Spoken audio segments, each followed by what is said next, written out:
ಕಷ್ಟ ಒಂದೇ ಬರದು, ಸುಖವೂ ಬರದೆ ಇರದು. ರಾತ್ರಿ ಮುಗಿದ ಮೇಲೆ ಹಗಲು ಬಂದೇ ಬತ್ತೈತೆ. ತುತ್ತು ಅನ್ನ ತಿನ್ನೋಕೆ, ಬೊಗದೆ ನೀರು ಕುಡಿಯೋಕೆ.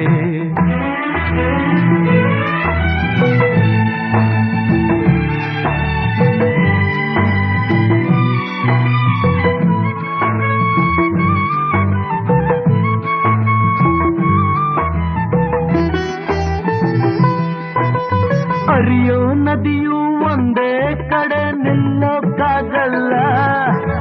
ಹುಟ್ಟಿದ ಮನುಷ್ಯ ಒಂದೇ ಊರಲ್ಲಿ ಬಾಳೋಕ್ಕಾಗಲ್ಲ.